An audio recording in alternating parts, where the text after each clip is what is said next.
Invest now. Trying to time the market is impossible. Even investors with years of experience have reason to be concerned, especially about the proportion of their portfolio invested in stocks. Given the continued conflict in Ukraine, persistent worries around COVID, volatile market conditions, and the possibility of a recession, the stability of fixed income securities or cash might appear more appealing than stocks when there is a lot of stress, especially tension over current and forthcoming events. Every potential investor strives to achieve the saying, buy low and sell high. However, it's far simpler to say than it is to accomplish. When market conditions are volatile, trying to time the market may seem like a great option. However, doing so is impossible, and doing so may turn out to be a very costly mistake. Timing the market correctly in the real world is pretty tough. It may also come at a high price. According to studies, there is a huge possibility of incurring more losses if your efforts to predict market highs and lows are unsuccessful. When studying how to invest in the stock market, new investors may wonder when to invest. Knowing when to invest, on the other hand, isn't as critical as knowing how long to remain involved.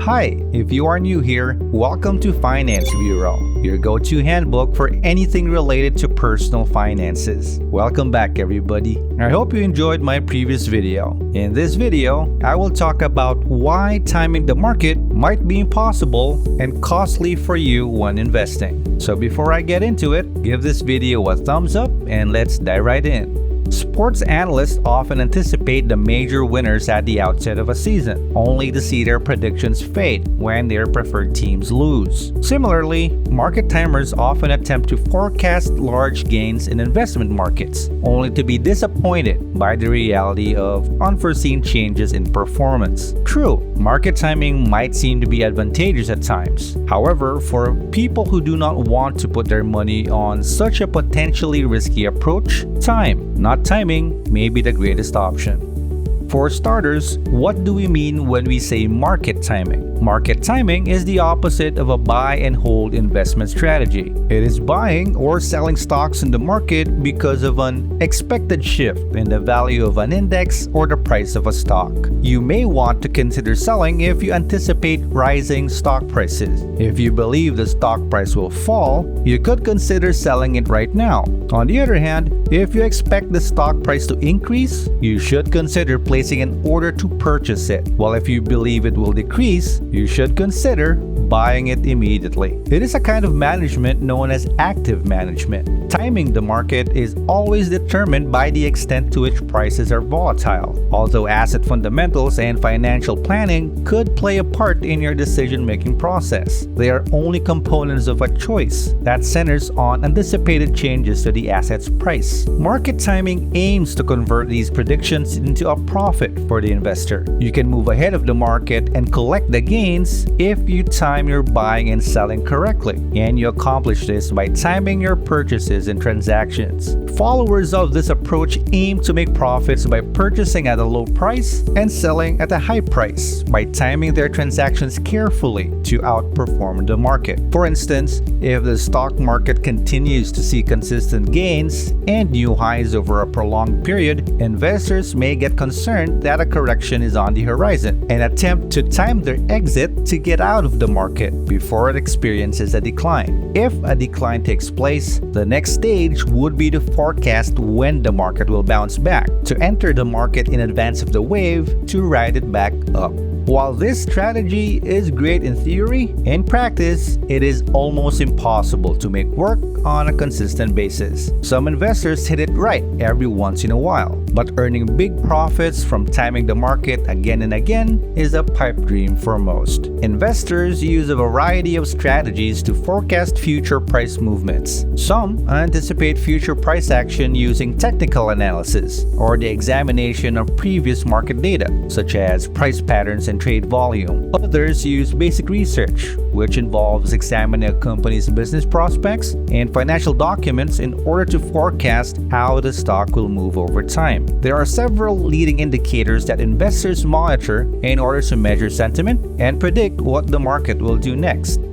According to Investopedia, timing the market will ruin your returns, and timing the market in such a way that you earn a profit is really challenging. Even large institutional investors don't always have success in this endeavor. The returns on American pension funds were the subject of well-known research, Determinants of Portfolio Performance, which was published in the Financial Analyst Journal in 1986. According to the findings of this research, the investment policy choice was responsible for roughly 94% of the average fluctuation in returns that occurred over time. This suggests that most of the return on a portfolio can be explained by your choices on its asset allocation and not by the timing of your trades or even the securities you choose to hold.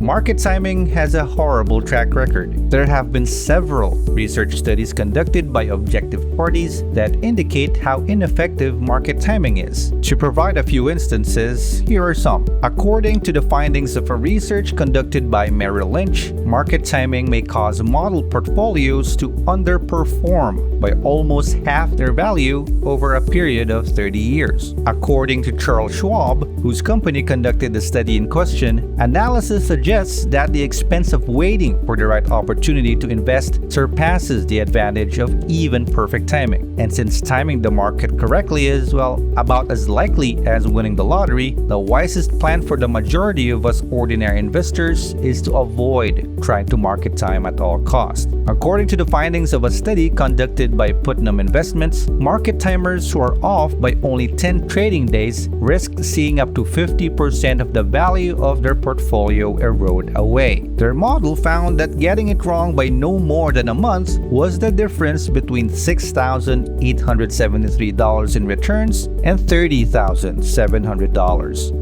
So why is market timing usually a recipe for disaster? There are numerous reasons why timing the market is rarely successful. One of the reasons for this is that very few people can forecast short-term market movements consistently. This applies to identifying a decline in the market before it begins and understanding when a rebound in the market will occur. When choosing to minimize stock exposure and move assets into money market investments or cash, one must not only anticipate the right time to exit the market, but also choose the right time to re-enter the market. To put it another way, it takes two separate instances of accurate market timing. Think about the hypothetical situation of two investors, each of whom has placed $2,000 into their investment accounts every month. One investor kept their asset allocation stable, while another allowed their anxiety to affect their investment selections, was constantly switching in and out of cash equivalents, such as 3-month treasury bills, anytime the stock market plummeted by 10% or more in a given quarter.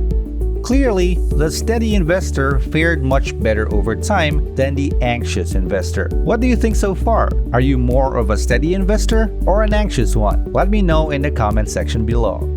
Moreover, investors pay a high price for market timing for many reasons, one of which is that, over the long term, stocks give more consistent capital gain than bonds do. If you sell those assets because they have lost value, or because you anticipate that they will lose value in the future, you will eliminate any chance of making a profit from the fact that their value has increased. So maybe instead of timing the market, you should think about your time in the market. Even if investors could sometimes make the proper judgment, it is doubtful that they will be able to consistently place the appropriate bet at the most advantageous moment without using a crystal ball. When timing the market doesn't work out, there are serious implications. If an investor pulls out of the market too soon, or a predicted market downturn never occurs, they may have missed out on significant extra positive returns because of their decision to exit the market. Staying invested over the long term, which means spending a longer time in the market rather than attempting to time it, will result in greater returns. Even though investment returns might decline during market downturns, continuing to hold on to assets enables them to recover when the market recovers, allowing them to continue to compound and increase.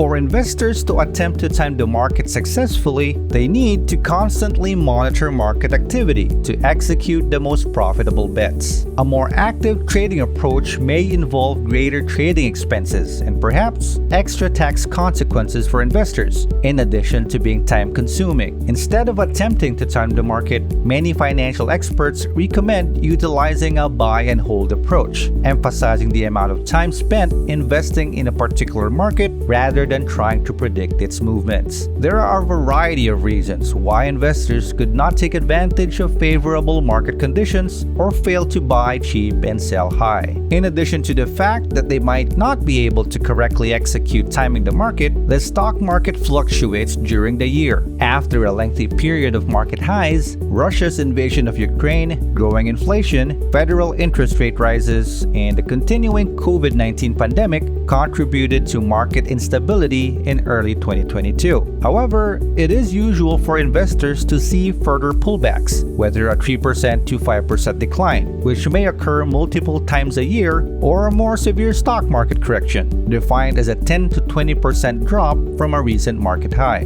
During these periods, investors might take advantage of the buy low rule of thumb. However, when the stock market declines, investors frequently get concerned about the value of their portfolio and decide to sell and convert to cash. This is partly due to loss aversion, which occurs when costs outweigh rewards for people. Consequently, investors do the exact opposite of what they intended. They get anxious and sell low. Once out of the market, investors sit on the sidelines until they feel safe returning, which is typically after the market has already recovered, which means they buy low and sell high. Why should we care about this? Because when investors sell a stock at a price that is lower than when they bought it, they expose themselves to investment risk, which may result in a loss of money that is irreversible. Thus, it is essential to restrain oneself from trying to time market movements. Every investor has the same goal: to get the highest potential return on their portfolio. In order to achieve this objective, some investors may be tempted to attempt to time the market. During periods of high volatility, it may be challenging to maintain a calm and level head while riding out the ups and downs of the market. However, there are methods for investors to maintain their composure while remaining committed. One is ensuring that your portfolio has a proper asset allocation, which is essential to lowering investment risk. Diversification carries this further by subdividing asset classes according to market size, geographic location, or style. Furthermore, investors may get better pricing by using tactics such as dollar cost averaging, which involves spreading out your stock or fund purchases over time, purchasing about the same amount at regular intervals. Another alternative is to seek the advice of an experienced financial counselor. Financial advisors assist you in developing a strategy for achieving your financial objectives, recommending suitable assets, and providing continuing investment guidance. What have you gathered so far? Is it worth timing the market, or are you going to invest your time in the market? Let me know in the comments section. If you enjoyed this video, I'd also appreciate it if you hit that like button and subscribe to my YouTube channel to tune in for more content on finances. See you on the next one. Thank you for watching.